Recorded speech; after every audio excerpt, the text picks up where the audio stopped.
This is Loyd Harber telling my story, serving my country in Germany in World War II under General Patton's Third Army.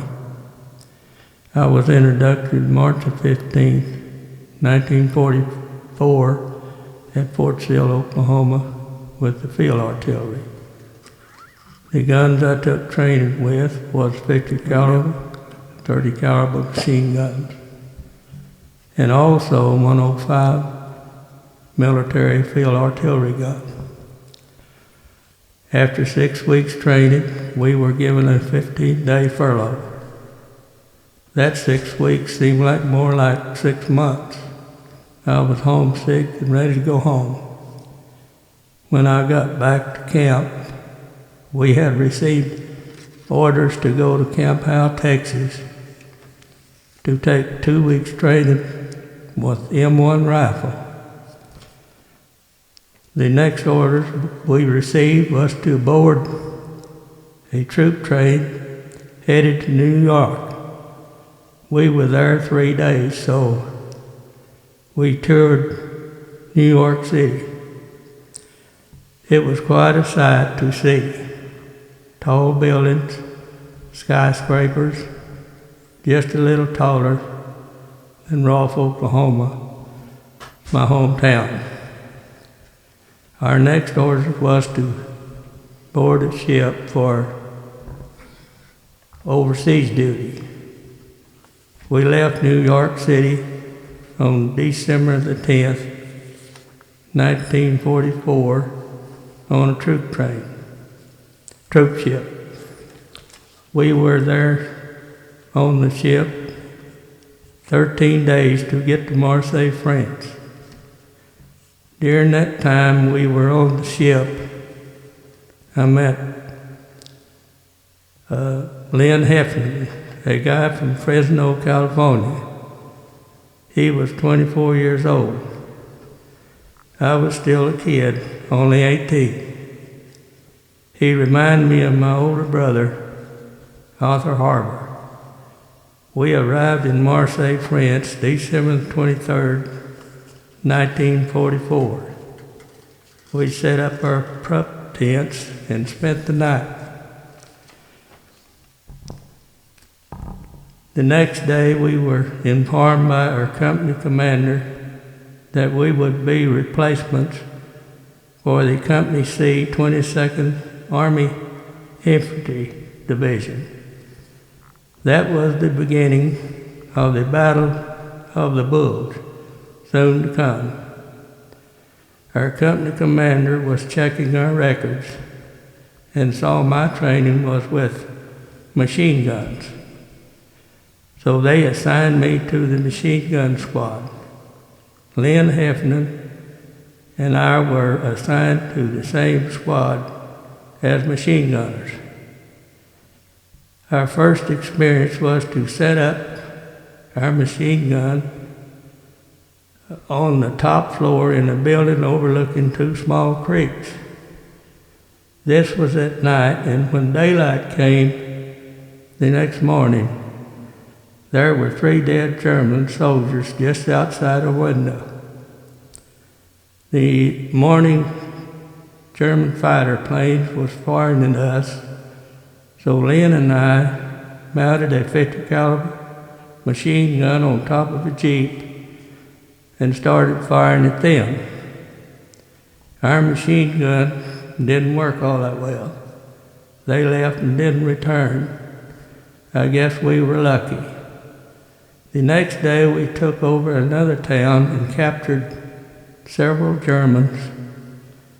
We moved forward and set up our machine guns overlooking 2 small creeks. The next day, when night came, we spent the night in a hay barn.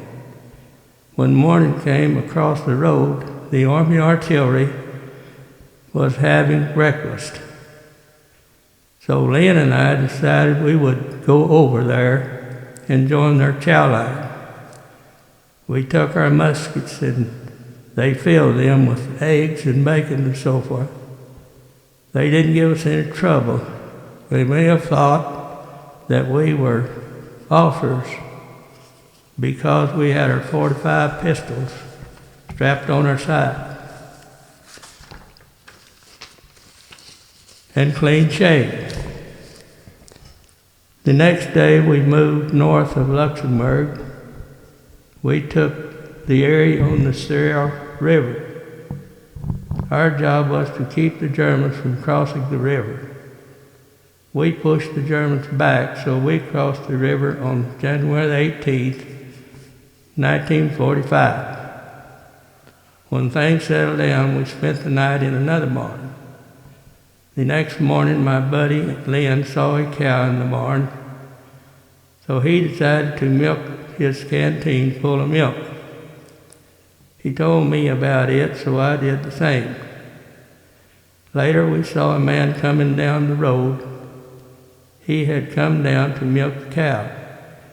He saw that she had been milked, so he cried and told us that the milk was for his baby. We felt bad about it, so we gave him our chocolate bars and K-rations. He seemed satisfied. The next day, back to the battlefield. On February the 1st, 1945, we took over several bunkers and captured some more German soldiers. On February the 9th and 10th, 1945, we moved to a higher position that we kept only a short time. Our U.S. spotters saw 2 German Tiger tanks coming our way, so we moved back and took another position. Lynn and I had our machine gun set up and firing at the Germans on foot coming our way. They kept moving toward us, firing 88 mortar shells at us. I was firing the machine gun at that time, but I was wounded. And Lynn took over and kept firing back. I was wounded pretty badly, so I lay in the foxhole. The foxhole that I was in was shallow, because the ground was frozen, and also snow and ice, and the temperature was 20 below zero. It had been every day that I was on the battlefield. Lynn asked me if I was okay. He said, "Harber, I'm praying for you and shooting like hell." A short time later, he was wounded. He tried to help me, but I couldn't move. So he moved back and told the medics where I was. The medics came, but the Germans were moving so fast they didn't have time to get me out. So they covered me up with pine tree limbs and brush, and they moved back. I laid there all night under the brush, and when I regained conscience, I could hear German soldiers walking by. I prayed to God. God heard my prayers and saved my life. The next morning, our troops came and took me to a jeep and strapped me on the jeep and took me to the first aid station. They gave me pain medication and treated my wounds.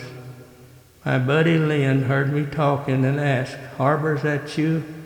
I answered yes. We were happy to be together again. That night they loaded us on a hospital troop train and took us to a field hospital in England. Lynn was put in the same room as I. Lynn was upset and cried. He had a piece of shrapnel in his left eye and couldn't see out of it. There they did surgery to remove the shrapnel out of our wounds. They put a body cast on me that extended all the way down on my right side to my ankle and the left side below my knee. A few days later, we were put on a hospital troop train headed to the Army General Hospital in Paris, France. There I lost contact with Lynn. 20 years later, we visited him in his home in Fresno, California. We had a good time and enjoyed our families being together.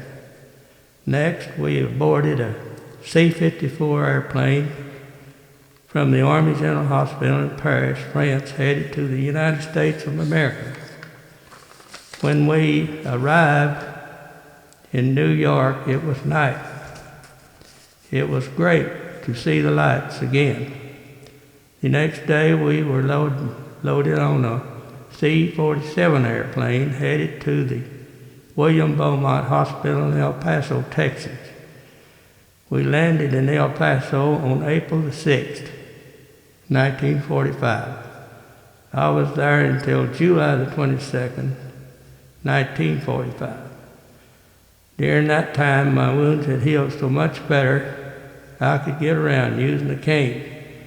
So I asked the doctors if I would release me for a few days so I could go home and see my family. They gave me 30 days from June the 15th to July the 15th. So the next day I got on the bus that was headed for Oklahoma. The bus stopped at Ross, Oklahoma, so I got off. It was in the night when I arrived. The streets at Ross wasn't lit up too well. But I saw a man coming my way. It was my dad. So he hurried on down and gave me a big bear hug. I had some wounds on my back that hadn't healed completely. When we got home, I removed my shirt and my back was bleeding. My dad was upset and cried. I said to him, "It's okay, Dad, they will heal." The next day we visited the family, and soon after that, I started dating my childhood sweetheart, Loyd Harber.